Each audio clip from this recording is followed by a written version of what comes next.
Davis est déjà prêt à bondir derrière l'autostart. À ses côtés, Kazakh Blanche, Ranch Kelly, la jument finlandaise. Et côté corde, l'un des favoris, Carabinieri. La voiture qui prend de la vitesse. Et Drimoco va être le plus rapide. Il prend de vitesse. Ranch Kelly d'ailleurs qui est débordé également par Bellavis. Côté corde, Carabinieri est en train de garder sa place, mais il va être débordé notamment par Attacus. Ça va très vite en début de parcours et Drimoco a donc pris l'avantage. La jument finlandaise Ranch Kelly n'a pas été la plus rapide. Elle se retrouve à l'extérieur tout près de Bellavis qui a été repris alors qu'on est au galop avec Carabinieri.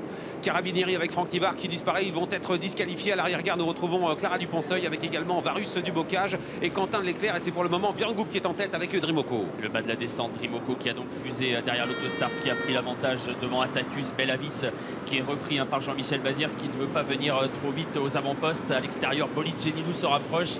Quant à Ranch Kelly, elle est en embuscade. Elle est assez bien placée dans le sillage du favori Bellavis. Départ très rapide. On reprend désormais une 0,8-3 au poteau des 1500 mètres avec le Bolid Genilou qui vient à la hauteur de Drimoco. Jean-Michel Bazir a repris le favori Bellavis qui se retrouve en 4e position. Calé à la corde, il y a Attacus suivi par Mario Josselin qui s'est décalé. Day or 19 en profite pour gagner en rang mais se retrouve enfermé alors que la jument finlandaise vient maintenant à l'extérieur en 3e épaisseur. C'est Ranch Kelly.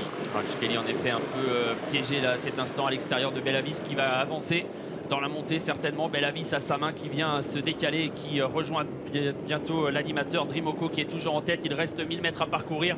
On a beaucoup soufflé après un départ rapide. 1:11:3 tout de même pour le chrono et Bellavis passe en tête. Ouais, sans forcer, il prend l'avantage face à Drimoco avec en 3e position Bolid de Genilou à l'extérieur. Ranch Kelly essaie de se rapprocher. D'ailleurs, 19 a réussi à se caler en 2e épaisseur. Il s'est décalé de la corde. On retrouve ensuite Attacus enfermé à la corde avec en 2e ou 3e position pour le moment toujours Bolid Genilou et enfermé en dedans le numéro 11 Ange de Lune direction dernier tournant avec Ranch Kelly qui vient à la hauteur du favori Bellavis qui va très facilement. Bellavis qui contrôle pour l'instant l'attaque de Ranch Kelly qui essaye de le déborder mais qui a un petit peu de mal. Drimoco et derrière les premiers avec également bien placé Bolid Genilou avec Attacus qui attend Day or 19 également qui est en bonne position 5-6e alors qu'on est désormais à mi-tour en finale. Il est pendu sur les rênes de son partenaire Jean-Michel Bazir. Il se balade avec Bellavis avec en 2e position Ranch Kelly et Jean-Michel Bazir qui donne un coup d'accélérateur et qui d'un seul coup se propulse nettement en tête avec plusieurs longueurs d'avance. Il s'envole Bellavis vers la victoire peut-être. Il faut simplement garder la bonne cadence mais il a déjà créé la décision à l'entrée de la ligne droite. Day or 19 vient désormais sprinter à l'extérieur. Il passe 2e